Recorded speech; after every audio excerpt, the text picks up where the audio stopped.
Yeah, what I'm going to do, I'm waiting for the Yeah, Democrats to report. yeah, but then what again? Is the URL now? Is the URL changed? Yeah. And it's a way that nobody... Share that. And they...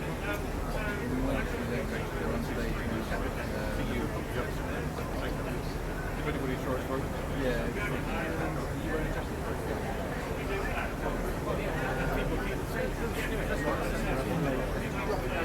Yeah, I've got the guys in the office.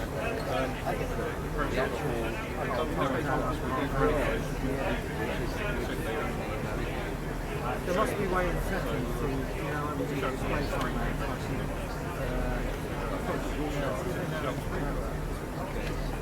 No worries, I might probably go send that anyway. It's a new way that people are getting stuff in the It's true, but just in case they've got it. Cool, alright, I'll go send it on there. So it's just interesting when some corporate or something find and something find the way into it.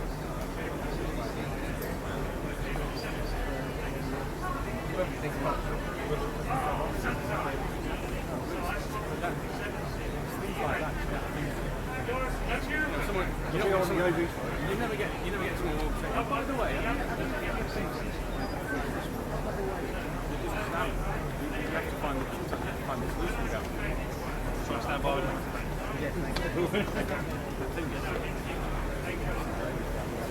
It's a topic people actually care about. So they're told I need ads about it. Start going out there. How do I stop doing things?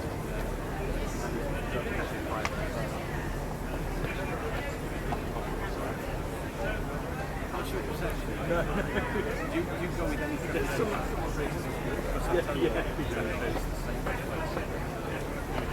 There are people.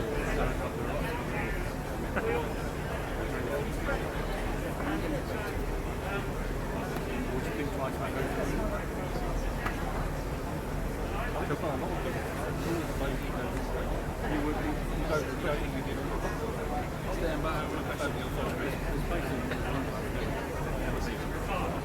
then you would love it because I'm really biased. When I went there, we all ride around, we all live there, they all eat food, they all shoot red. What have you got here? Then you turn up and you think, I'm going to turn up the air conditioning is like fans not in my books. In terms of amazing air, the waterfalls, but then you get to the tank and usually all top end say well, okay, and then you get to the beach,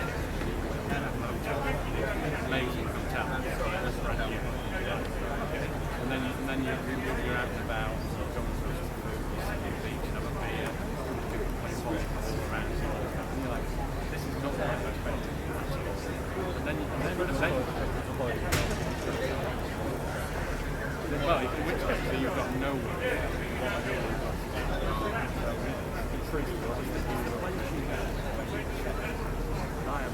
so you set that up. I think he does get booked in there. Rushing out, he presses the same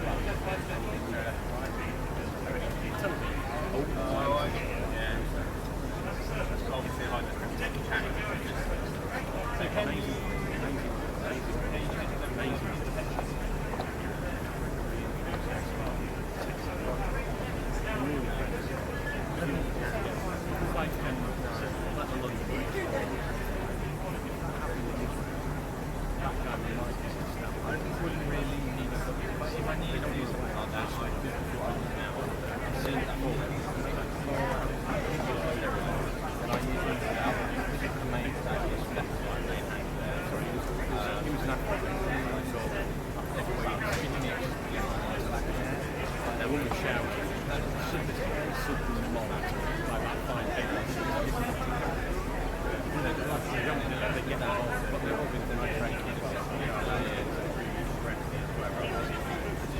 Yeah, no, so yeah, if you ever get a chance to Yeah, I mean, I guess both sides sort of still with the price. I mean, I think very good to say, it's expensive for some, they need one of the food. They bring it to the line, they don't want to sport. You know, yeah, it's enough for 3 stars. And then you watch people.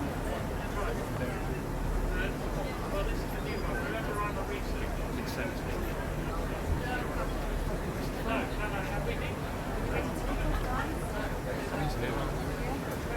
Yeah, no, thank you. That would be really cool.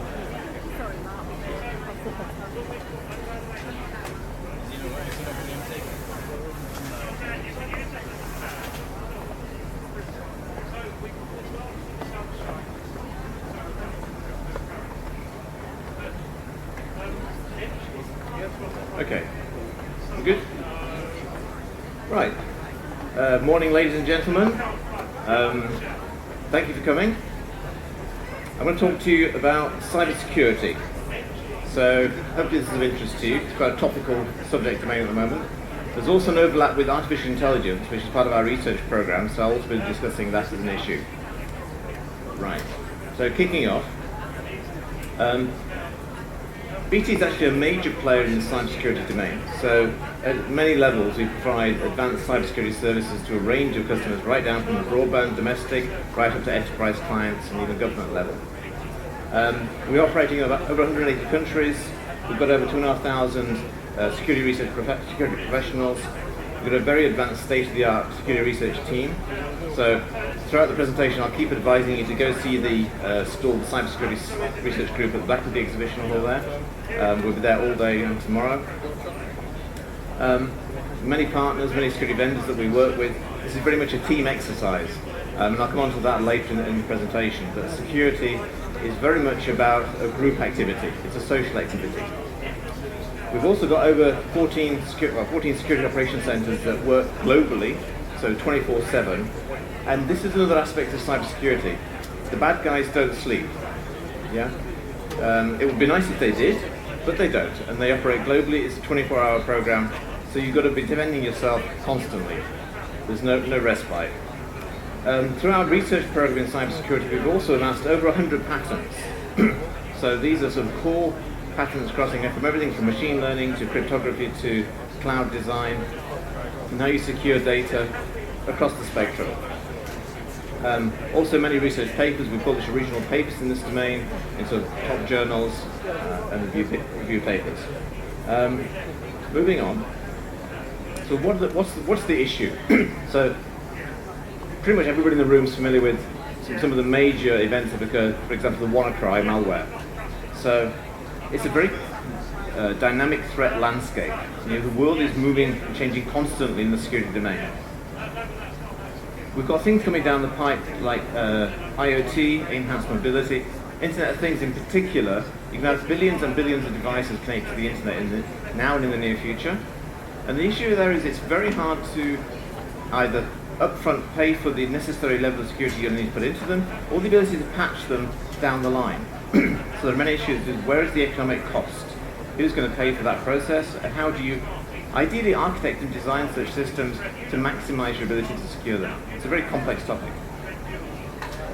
As you can see, pretty much most large organizations have had some kind of cyber attack in the past few years.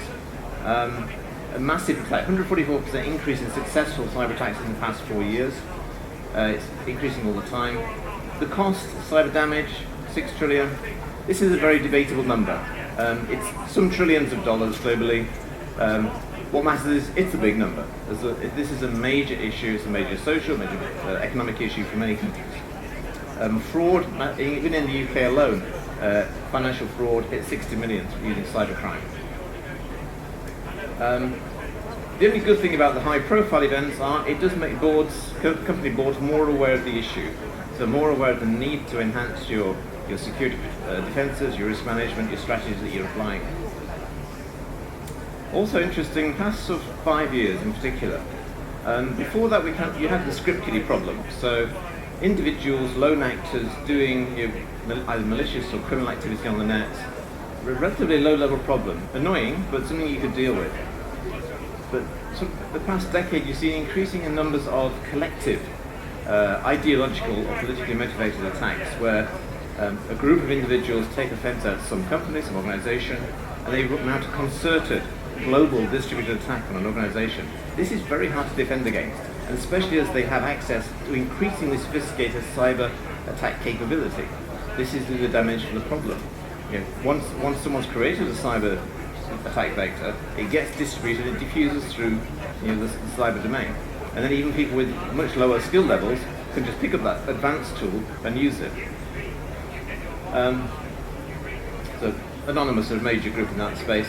Big data. The other issue is the volume of data involved. So you've got both the volume of the data you're trying to protect is exponentially increasing. You've heard many talks about that this week.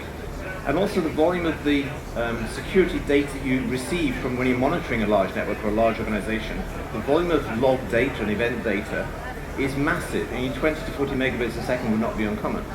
And then I'll come on to the research program that we have is, how do you deal with such a high volume of security data?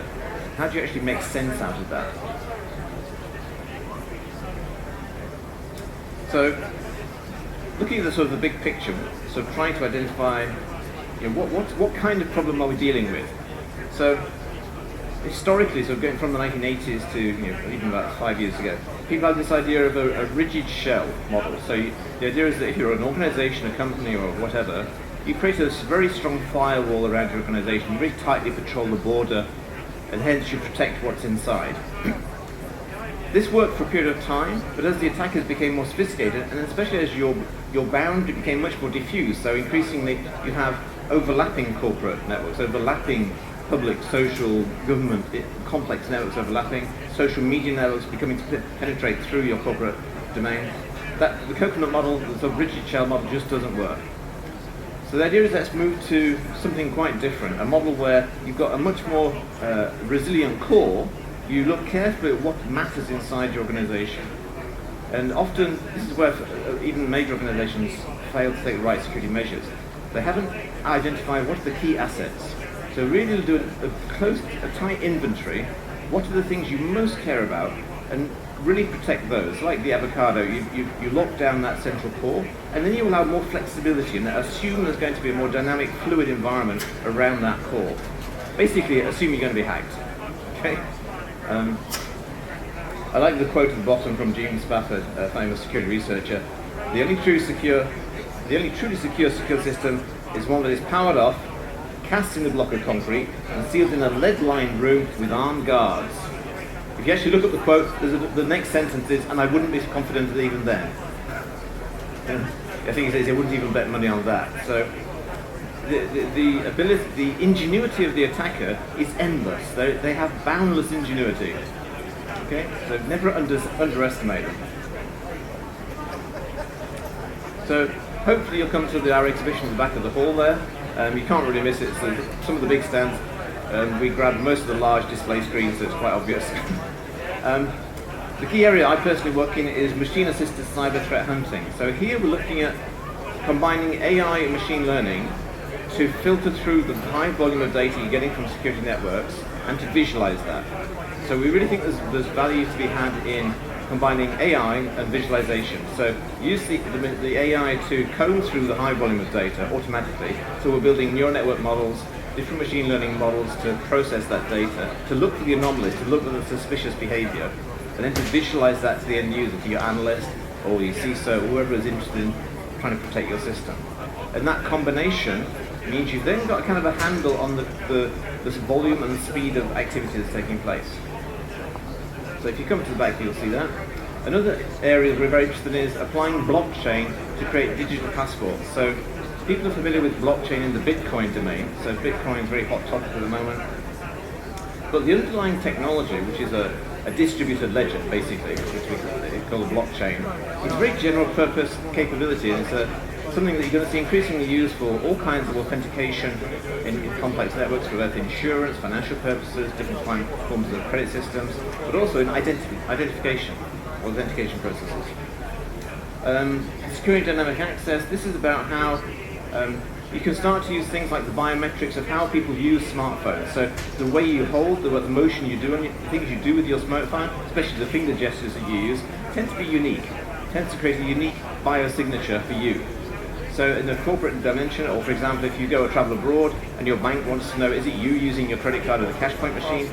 If you wanted, or if you agreed with it, you could have an app that would help them monitor that it is you present at that card transaction. It's one application.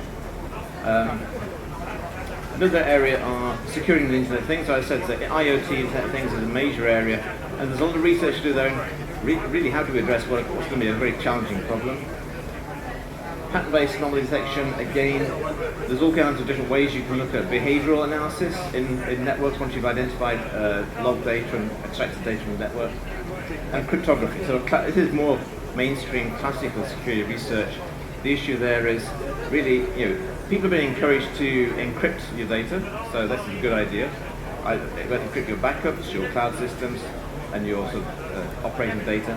But then how do you access that? And often, if for example, if it's like medical records, how do you access it in such a way that you limit the degree of access an individual may have, depending on their authorization level? So you may want to know some statistical properties about the data, like how many patients had this disease, but not which patients had which disease, or particular private details. So there's quite a complex area of cryptographic manipulation to do that. Okay, so this slide is kind of an overview of some of the research that we did. It started the labs a few years ago, and now the past 2-3 years we've downstreamed through BT Security. It's actually live in our own security operations centres, as I mentioned. It's also live and being used by BT clients, BT customers. So you can see from this sort of diagram, the idea is that we take that raw security data, we mine it, we process it using machine learning algorithms, and we start to extract so the patterns, the hotspots, the clusters of activity, automatically geocode the data, so look up the place names, the IP address, or latitude, longitude, whatever the coordinates are, and then correlate that with the level of activity. And do we know any of the intelligence sources? The key point is to be able to mix, the AI gives you the power to mix together completely disparate information sources, not just cyber. So you can mix together open source intelligence, news feeds, other commercial information that you have, to try and get a bigger picture of where the real threats are. Okay? It's an example of the sort of people using that sort of capability.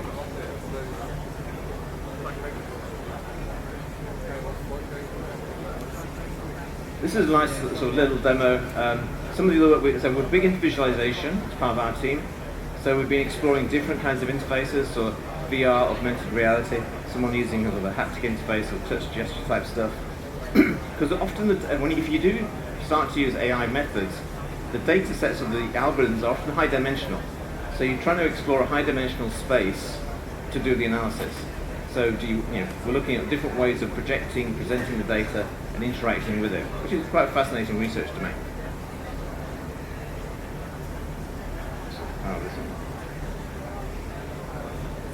So also my team's project is called Nexus, which is our latest research platform, and this is about how you do graph exploration. So often the data sets can be manipulated or represented as a graph, which could be any kind of graph. Could be a social network, could be a corporate organizational structure, or a supply chain network, or a transport network. It doesn't just have to be cyber computing. In this case, you're seeing net flow data being analyzed by, again, in the background by the AI, and the AI has effectively compressed millions of records down into a few hundreds of records, and said to the analyst, these records look interesting. These machines are doing something weird. Have a look at it. Okay? In this case, a botnet attack has lit up, has become of interest. Has been pointed out to the analyst, and so the outlier nodes are where very large file transfers are taking place. And then the analyst can sort of play through that data over time, see what's interesting, and also look at it in near real time if they want to. So you can see how this is a much more visually intuitive, useful way of exploring that very large data set. So sometimes people get concerned about the negative dimension of AI that is going to take people's jobs. In actual fact, it's a really useful tool to enhance what is otherwise just an impossible task. When you have terabytes, petabytes of data, you're going to need the AI to mine that data for you and to give you, outputs that human beings can utilize. So it's much more of a hybrid, mixed model process, where combining the best of the machine and the best of the AI, to really have this capability. And cybersecurity is a key area where that's most useful. Okay? So again, come have a look at the back of the hall. This is just a nice and static visualization of the same tool, where in this case it's picked out the botnet activity, so this machine's being compromised, it's then compromised these machines, and that sort of attack vector is propagating through the network.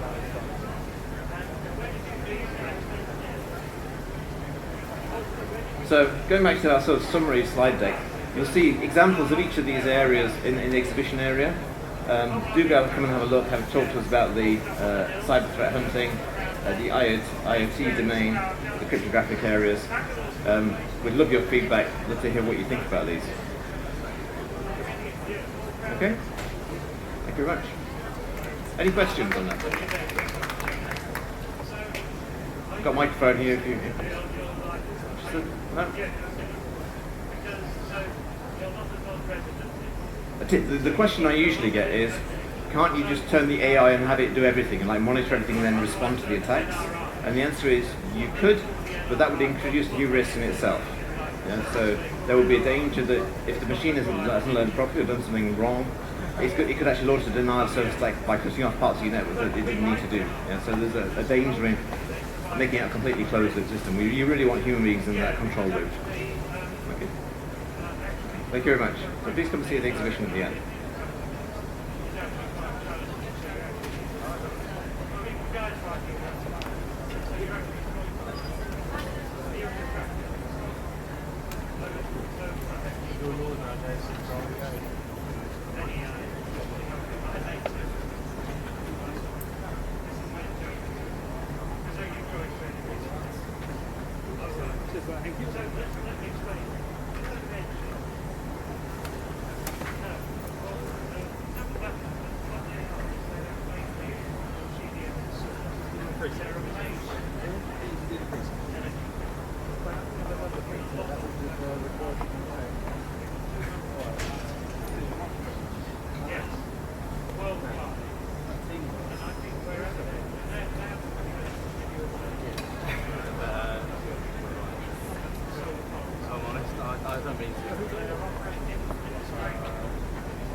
Generally, there's like 2 different stages, -10, and down the road, -5.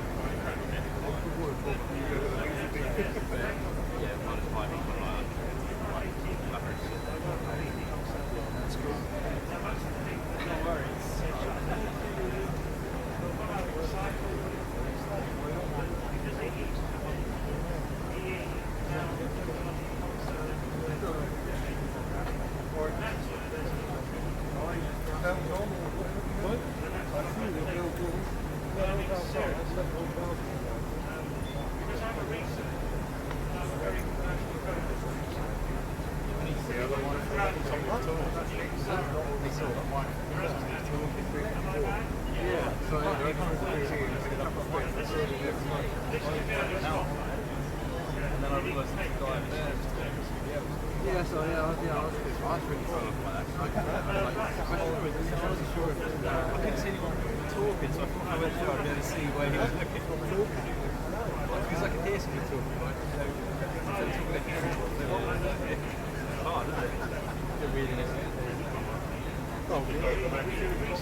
too much to read off me anyway. Sorry? You don't need too much. Only the radio receivers. Desk, That's it. Yeah, stand, cables, money cables. Oh, right, yeah. I just, Mains, through the main box in here, give you 32 ports of clean.